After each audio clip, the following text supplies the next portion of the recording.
Et bonjour Omar. Bonjour Rachid. Alors ce matin, les cours du pétrole continuent de flamber aux alentours, je l'ai dit tout à l'heure, de 110 dollars le baril de Brent, malgré l'annonce hier de la hausse de la production par l'OPEP+. Oui, l'OPEP+, qui a annoncé une hausse supplémentaire, c'est la deuxième depuis le début de la guerre, une hausse donc de 216 000 barils quotidiens à partir de début mai, ce qui fait que, vu les hausses qu'ils ont déjà actées en avril, plus donc celle annoncée en début mai, on sera dans du 522 000 barils quotidiens par jour. Mais ceci est insuffisant pour combler le gap de 11 millions de barils qui manque depuis le début de cette guerre. Conséquence, en tout cas les cours mondiaux du pétrole ne reculent pas. Au contraire, ces cours continuent d'augmenter. On va le voir d'ailleurs ce matin, on a le baril de Brent qui dépasse les 110 dollars, comme vous l'avez dit.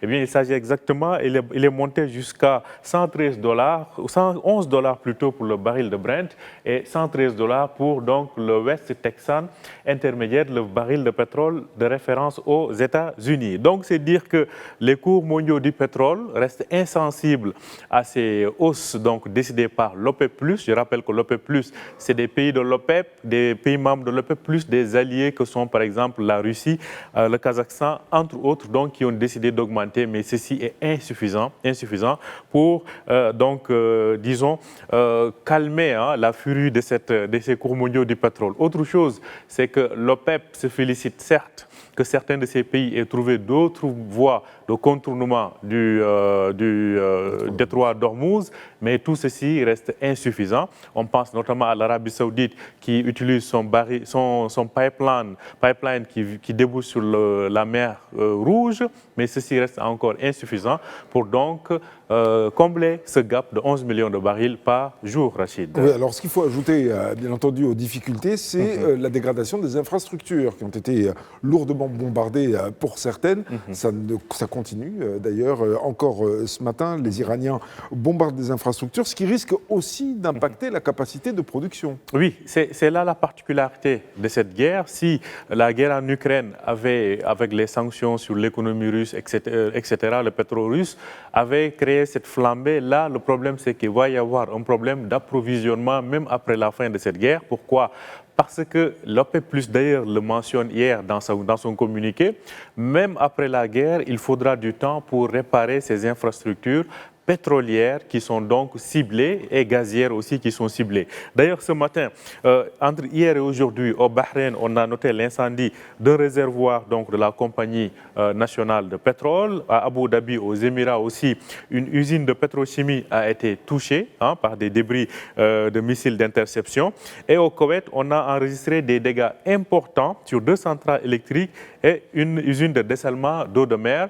Et cette nuit, des bombardements israéliens ont visé une université à Téhéran et cela a endommagé le réseau de distribution de gaz sur une partie de la capitale iranienne. C'est dire donc que les sites énergétiques continuent d'être ciblés et ceci va non seulement impacter l'approvisionnement actuellement, mais même après la fin de la guerre, on risque de le rester pendant un bon longtemps, comme l'a dit OPEP+, avant de pouvoir donc solutionner ce problème donc sur ces dégâts. Oui, et il n'y a pas que le pétrole, évidemment, qui est impacté, c'est toute l'économie. Et la FAO, justement, constate une hausse des prix des produits alimentaires dans le monde entier durant le mois de mars qui vient de se terminer. Oui, c'est la deuxième hausse de suite, il faut le dire. Après février, mars aussi est monté en flèche. Et on parle, d'ailleurs, on va le voir à l'instant à l'écran, on parle d'une hausse de 2,4% durant le mois de mars. Donc des indices des prix alimentaires à travers le monde, constate donc la FAO. Alors la FAO impute cela aux problèmes liés donc au prix énergétique, parce que la production énergétique dans le monde aujourd'hui pose problème et ceci impacte sur la production de certains produits alimentaires. Donc ceci explique cette hausse de 2,4% de l'indice donc des prix sur les produits alimentaires. Alors la FAO alerte sur autre chose, c'est les prix de l'engrais. Elle dit que si cette guerre dépasse les 40 jours, eh bien cela risque d'avoir un vrai impact sur la production agricole mondiale. C'est soit les agriculteurs vont faire le choix de produire sans engrais, donc de réduire la production, ou en tout cas de limiter leur surface de production. Donc tout ceci risque d'avoir des conséquences sur la production alimentaire, notamment de céréales et de produits maraîchers à travers le monde.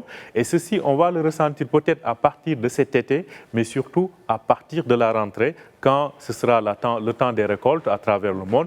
Donc c'est dire que les conséquences de cette guerre sont extrêmement multiformes, il faut le dire, et touchent beaucoup de secteurs, mais aussi vont s'établir sur la durée après même cette guerre-là, si cela dure. Ah, si ça dure plus de 40 jours, dit la FAO, on en était au 38e jour aujourd'hui. Donc autant dire que ça paraît assez difficile de faire machine arrière. Merci beaucoup, Oumar Baldé. C'était la Story Echo.